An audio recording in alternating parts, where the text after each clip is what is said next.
You're watching Drake Wing Gaming. Enjoy the video.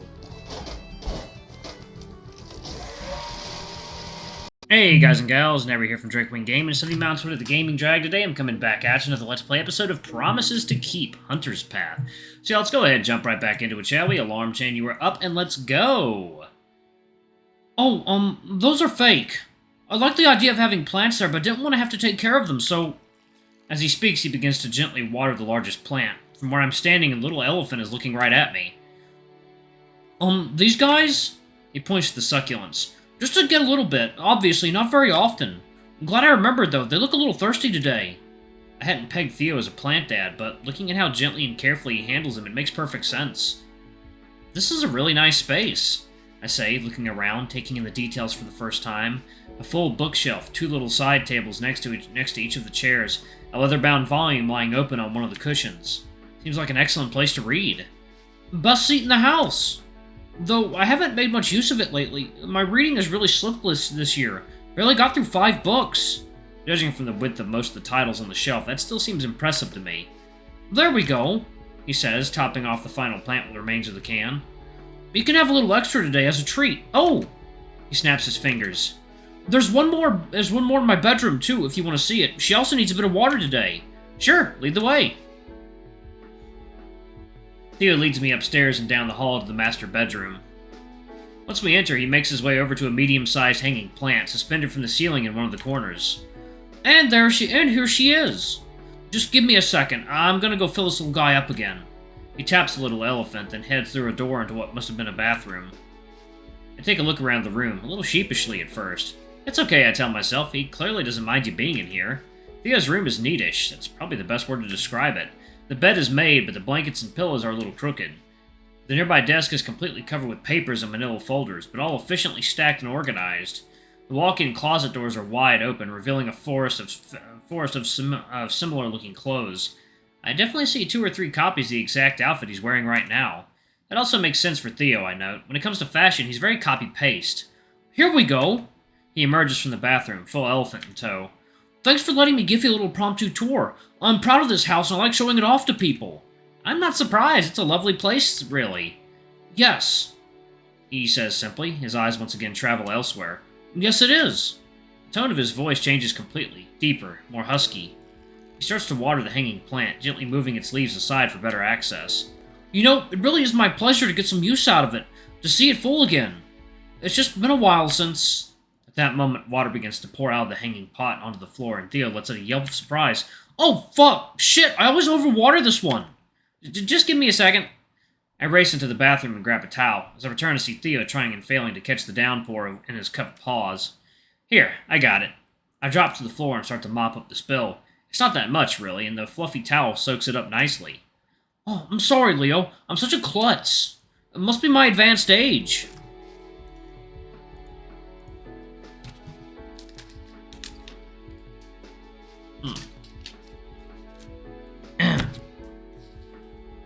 People keep talking about making jokes about his age, and he looks really young. So, like, is he a vampire? And he's inviting all these cute boys over to his house to seduce them and drain them and turn them into his sex thralls? I don't know. It'd be a cool game, though. He laughs then, full and hearty, paws still dripping with water, and I can't help but join him. Here, old man. I offer him the towel to dry his paws. Good thing you've got us youngsters around, huh? Yes, indeed. Theo puts on his best old man voice as he takes the towel. And you youngsters are welcome back here any time, for any reason. But for now, I think we should probably head back to the kitchen, just in case Artemis needs my help with anything. I probably shouldn't have left him to fend for himself, actually. Fair enough, he seems like he knows what he's doing, though. Judging from the smell already wafting through the house, he was making miracles down there. As I take one last look around the bedroom, my thoughts catch up with me. All this was happening so fast. Less than 24 hours ago, I was on my way out of this place. I was excited to file onto a plane and leave this frozen city behind. Less than 24 hours ago, I was gearing up for another quiet night alone in my dusty apartment. Just me, my phone, and my endless roiling thoughts. And now I have an open invitation at Theo's house, and Rofi and I still have so much more to catch up on. And I definitely see Hunter around, too. It seemed almost surreal. I'm pulled back to reality once we reached the stairwell. As we descend past the myriad collection of photos, my curiosity gets the better of me. Hey, Theo? Mm-hmm?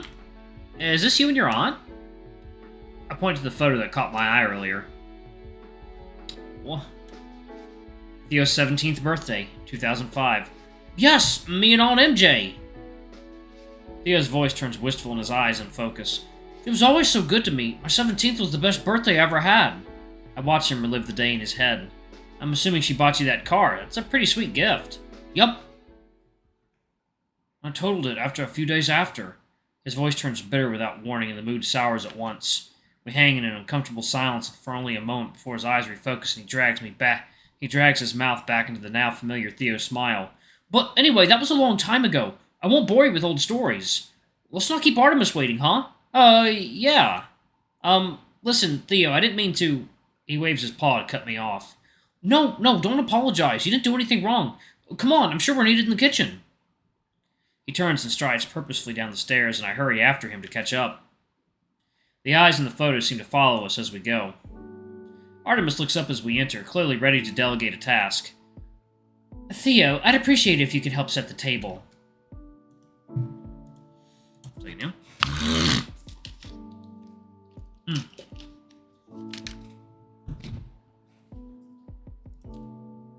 He considers for a moment.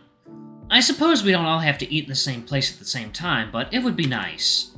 Well, this is my house, and I say we do have to, Theo says playfully, a twinkle in his eye. At least for the first night. Help us all settle in with each other. Artemis nods in response. Agreed. Leo, would you mind fetching the others for dinner? Sure. If you have trouble with Ollie, just come get me. I'll extract him from his room. He's probably built quite the nest already. Gotcha. I head up the stairs and toward Ollie's room. I find the door open and I peek in to see Ollie still fussing with cables. Still? It's been hours. Just how much stuff did he bring? I knock softly on the doorframe and the studious Dino jumps in surprise. Oh! Hey, oh, Leo, it's you. Sorry, I was just rearranging some things here. Can I help you? You're fine. I didn't mean to startle you. Artemis is done making dinner and sent me to collect everybody. Oh, Artemis made dinner already? Ollie lets out a bark of laughter, high and clear. Just a few hours in the door and already taking over the kitchen. Isn't it a bit early to... He checks his phone and his eyebrows shoot up. Oh, wow, I didn't realize it was so late already. I guess I've been fiddling around up here for a while. He looks around at the mess of electronics and wires and seems to remember his shyness. Oh, sorry about the mess. I know I made a scene earlier and made you and the others carry all my stuff and... Demeanor totally changed. The apologies start pouring out of him. I hold up my paws to cut him off. Hey, whoa, it's okay, I didn't mind at all. I should be apologizing, I almost dropped that one box. No, it's my fault, really. I should have just carried it myself. We both laugh a bit awkwardly at our mutual apology standoff. Well, regardless of whose fault it is, I like what I've seen of your setup so far. Any chance you'd let me take a closer look once it's all properly assembled? Ollie brightens immediately. Absolutely, I should be done with it by tonight. That is, if you don't have plans already. My stomach chooses that moment to growl loudly. Apparently I'm focused on dinner first. One second, y'all. Alrighty, y'all, and we are back. Okay. Ollie's stomach responds and his cheeks go red. Me too. I forgot I hadn't eaten anything today. I blink in alarm. Nothing at all? Since this morning? You're going downstairs to eat some dinner right now. I remember with a pang of irony that I also hadn't eaten anything today. Well, Ollie doesn't need to know that. I have to collect Rofi and Hunter, but I'll see you in the kitchen. Okay. The only thing is, I have to finish up a few things first here, and I'll never know where I left off. Or I'll be down soon, I promise. Okay, you'd better. See ya. I leave Ollie to his work and walk down the hall to Rofi's room. I hear the sound of video games and voices before I even reach the open door. Guess they're both here. The two of them are sprawled in front of the TV, Rofi hunched over his controller, Hunter spread out flat on his belly, footpaws kicking the air. Looks like they're playing a racing game. A devious smile spreading across my face. I call loudly from the doorway. Don't mess up! Rofi yelps and jumps, clearing an impressive height. His cart flies right off the map into the abyss. Leo, that's not fair! No, that doesn't count! Hunter bursts into raucous laughter as he crosses the finish line and triumphant music plays. It's like, I dodge a hastily thrown pillow, holding back the giggles myself. It's dinner time, you guys. Artemis made food for all of us. Oh, sick! The raccoon pulls himself up off the floor and discards his controller. What did he make? No idea, but it smells delicious. We'll see when he gets down there. Well, what are we standing around for? Let's go! We make another stop at Ollie's room to remind him about dinner. And then all four of us start heading to the kitchen, following our noses and growling stomachs, enjoying the smell wafting through the house. Cavalry's arrived! Artemis looks up from the stove, scans down the line until he sees Ollie, then nods at me, a silent thank you. There you all are. So, we're gonna start with salad and breadsticks, obviously. Obviously? How much food did he make? Then the main course is a baked sea bass, potato puree and carrots on the side. I hope I made enough for everybody. And before we begin, let me apologize. This isn't my best work. Bro, what do you mean? It smells delicious! It certainly does. At the moment, I'm hungry enough to not care about what it is. There's something about the smell of good food that just makes everyone feral. I could have done better with higher quality ingredients and more time, but this will do. Artemis, I'm sure it's delicious, and regardless, we're all grateful for it. Theo's reply is reassuringly warm, voicing the group's opinion at large. Well, I warned you. Here, line up with plates and I'll serve. Plate by plate, Artemis creates gorgeous-looking dishes for everyone, and long before, all six of us are sitting around the kitchen table digging in. Everything was spectacular, of course. Sometimes it really feels like the quality of the food is directly proportional to how much the chef complains about it. Artemis, this is delicious! It's decent, but I'll do better tomorrow night. Artemis looks pointedly at Theo. You'll let me cook tomorrow too, right? Theo laughs, covering his mouth with a paw, and waits to finish chewing. Artemis, you're free to cook. You're free to come make dinner for me whenever you like. Easy there, Grandpa. That wasn't an open invitation.